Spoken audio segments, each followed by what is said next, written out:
Please join me in welcoming Meg Whitman. Thank you. Thank you very much.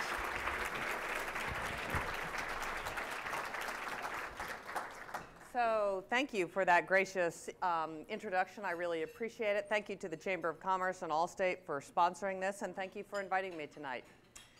What I thought I might do is tell you a little bit about myself, and then talk about eBay and the growth of eBay and some of the most important lessons learned from eBay over the last 10 years. And then spend a little bit about why I am running for governor, which most people say, why would anyone want that job? And then I think Pat Dando is going to join me up here, and we're going to do some question and answer.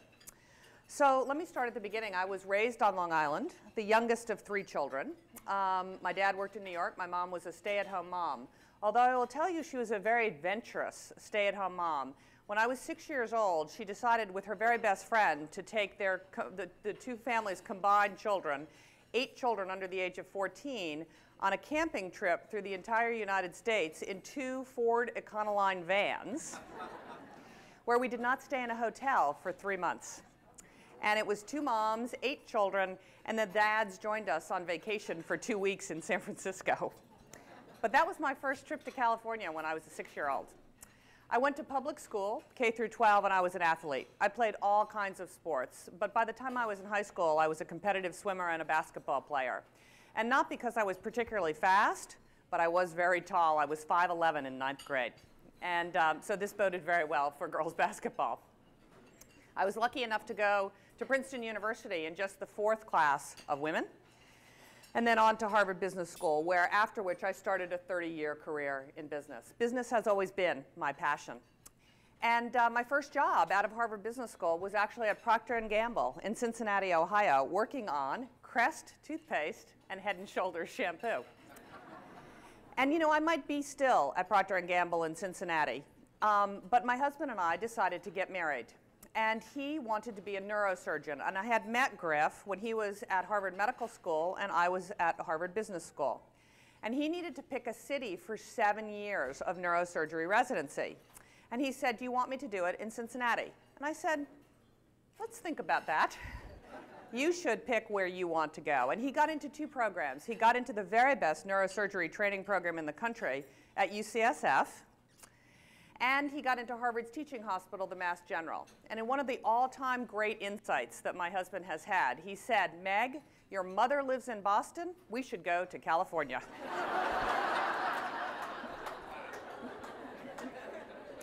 And you know what? He was actually right. Today, my husband and my mother are actually very good friends, but it has taken the better part of 30 years.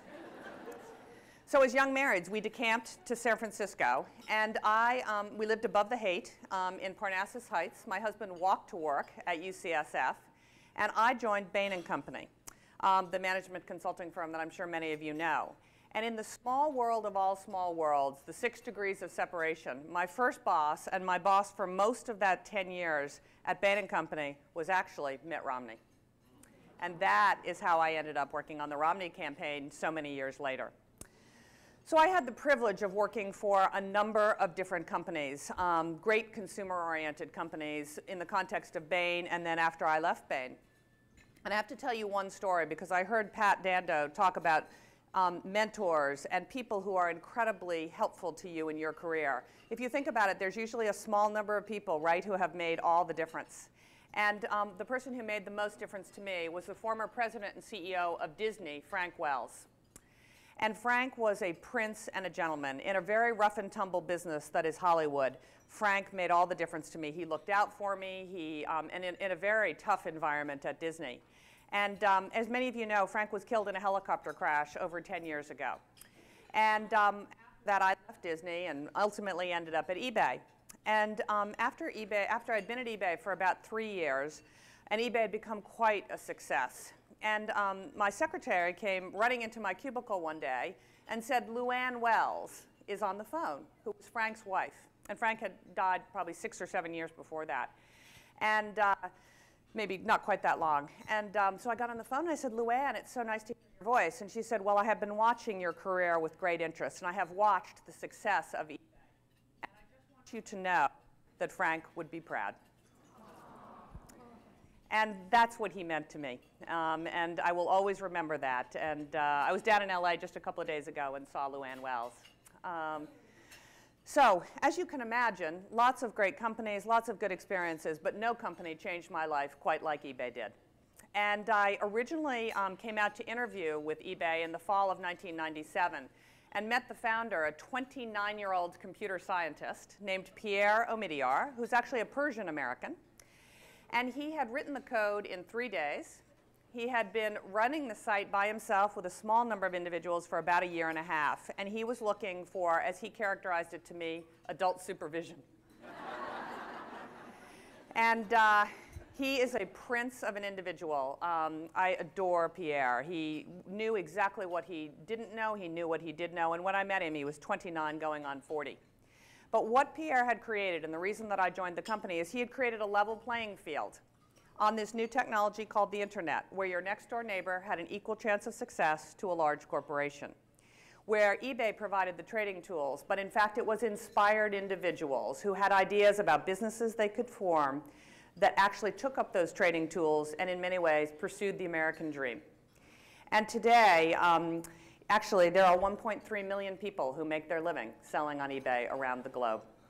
And they are the inspired individuals who took up the trading tools and did things we never dreamed they would do. And one of my favorite examples is the car business. So you might remember early on in eBay's history, eBay was largely a collectibles website, Beanie Babies, coins, stamps, pottery, and glass. And one day, a young man came running into my office, or my cubicle. We never had offices at eBay. That was years ago. And he said, "Meg, they're selling cars on eBay." I said, "Simon, they're not selling cars on eBay. Those are those small die-cast little vehicles that people collect." But he was right. Sure enough, on that day, in the miscellaneous category, 300 inspired entrepreneurs had 300 cars for sale, used cars. And I said, well, the least we can do is give them a category. And the long and short story of this is today, used cars is the single largest category on eBay. And I promise you, a bunch of Harvard MBAs sitting in a conference room would never have dreamed of going from Beanie Babies to Beamers. So I saw at eBay every single day the power of inspired individuals. But I also learned a lot of very good business lessons that I think you might be interested in as young, up-and-coming, and more experienced business executives. And there are many lessons, but I'll focus on just a few of them tonight. First and foremost, which will sound like motherhood and apple pie, but it's absolutely the most important thing that you can do, which is the right person in the right job at the right time with the right values and behaviors. And my job as a CEO is if you had the right people, the very best people in the right job, working on the right things at the right time, then actually it wasn't such a hard job. And the challenge, of course, at eBay, because when I first got there, we were growing at 70% compound monthly growth rate. So every month, the company was 70% bigger than the month before. You had to constantly reinvent the organization. What I used to say, we like to reorganize early and often at eBay. But one of the things I think that we did very well at eBay was get the right people in the right job, even if it meant layering people, even if it meant calving off responsibilities. And what I will tell you is I did not run eBay alone. I ran eBay with the very best senior management team that I could assemble and a community of users that helped us pioneer whole new areas. The second thing I will tell you that was a very important part of our success, lesson number 2, is focus, focus, focus. All companies can only do a small number of things really well. And my personal point of view, it is far better to do 3 things at 100% than 10 things at 50%. Because in real life, the devil is in the detail, isn't it? And it's very hard for young organizations, or frankly big organizations, to do lots and lots of things well. So strategy at eBay, in many ways, was as much the art of exclusion as it was the art of inclusion. In other words, what were you going to decide you were not going to do? And those decisions are very hard, aren't they? Because you've got enterprising young people who want to make their mark, who want to do all these really interesting things. And often you have to simply say, you know what, we are going to do 2 or 3 things really, really well. And while that's a very interesting idea, we're simply not going to pursue it at the moment.